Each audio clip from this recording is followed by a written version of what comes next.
Dr. Renato Almanzor.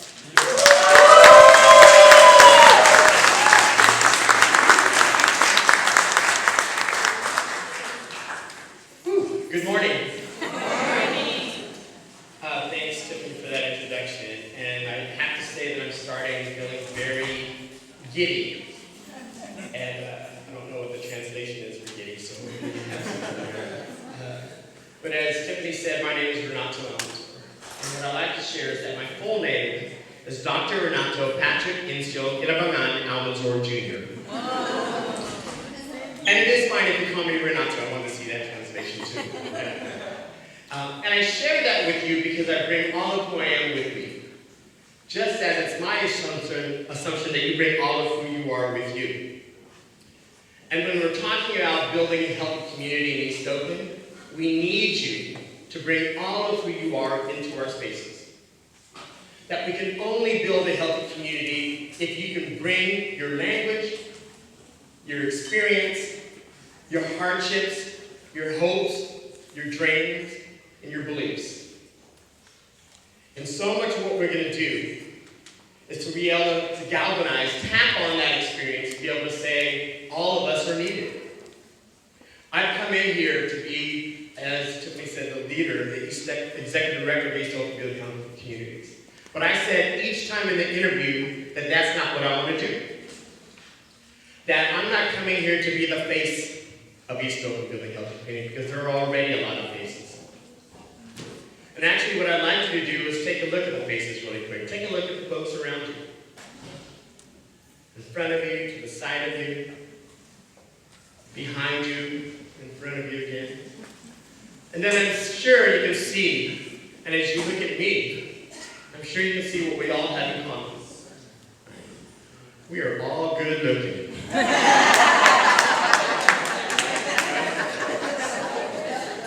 don't know why that's so funny.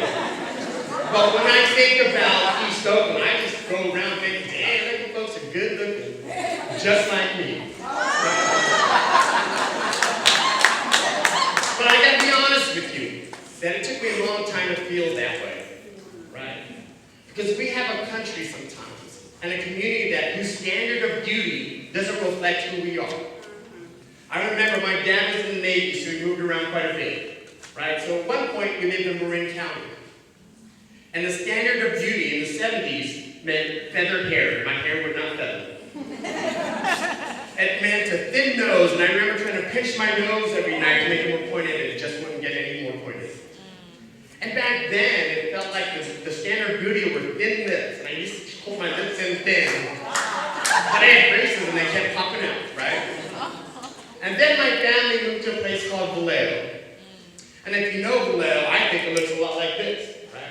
I remember thinking folks had hair like I did, they had noses like I did, they even had lips like I did. And I remember thinking, dang, these people look just like me. They're ugly too. And then I realized there was something whacked about my standard of beauty, right? And I started to realize that people were checking me out, and I was checking other people out who had hairs like I do, noses like I do, and being Filipino, we need these lips, right? You want to ask me where Prim is? He's right there. Where's my son? So you know how close or far something is according to how far out my lips go. And if you're a really good Filipino, I remember one time my dad brought over Krispy Kremes when they first came into the neighborhood. I said, Dad, where did you get the Krispy Kremes? And being a good Filipino, he just went like this.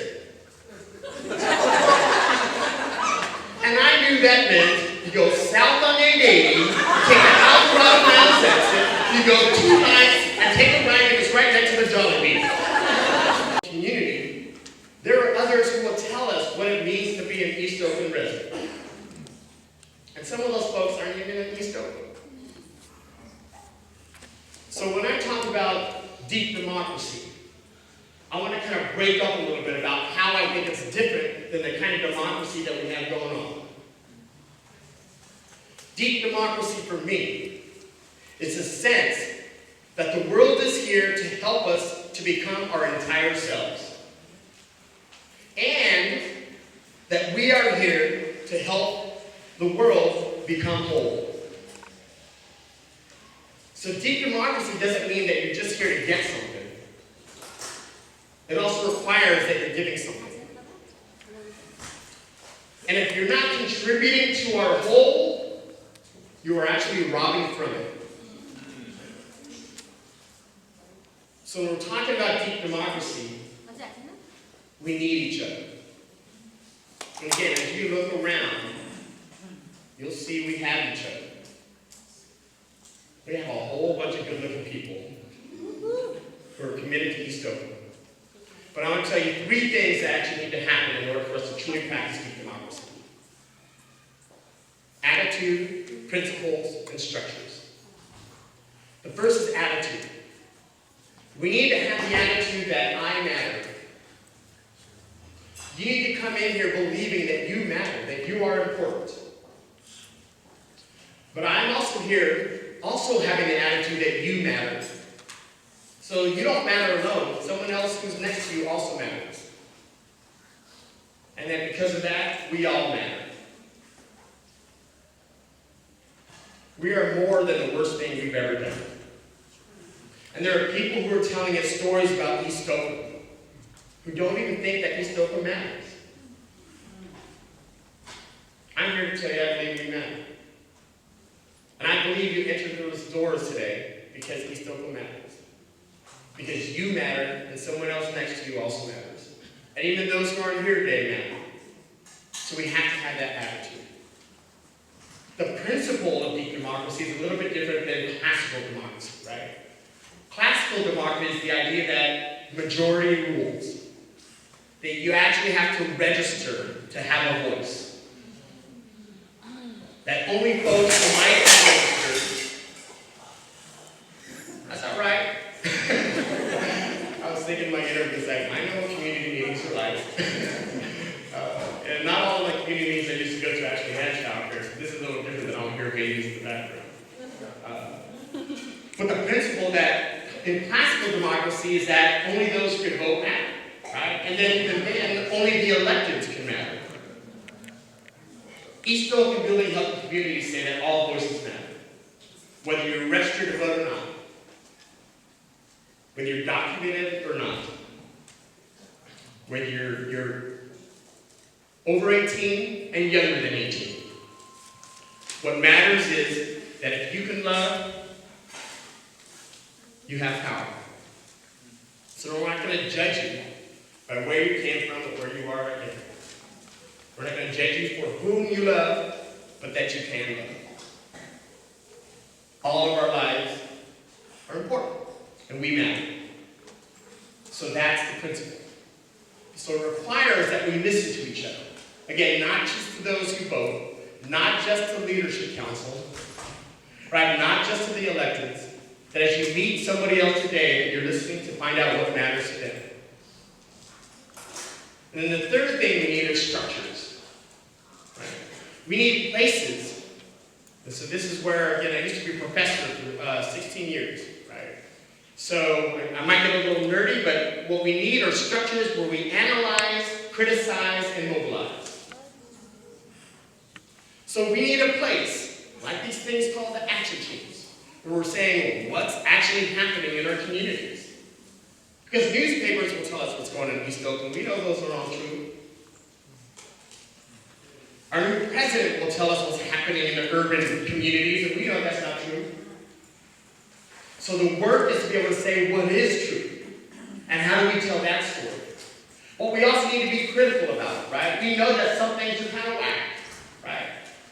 I do believe it takes a village to raise a child, but we got a whole bunch of whack villages raising a whole bunch of whack children, right? But these are my villages, so we need to own that. So how do I know that I believe that the world is glorious and the world is wretched, and that it's all of our world? So we need to be critical.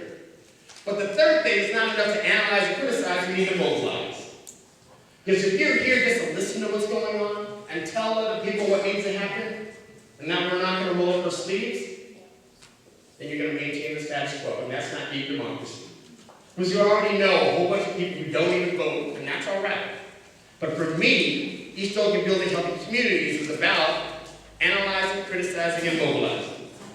getting busy. And so this is my invitation to you. That again, I'm not here to be that leader that people will say, he's good, he's good. And I also don't want to be that leader that people will say, he's horrible, he's horrible, he's horrible.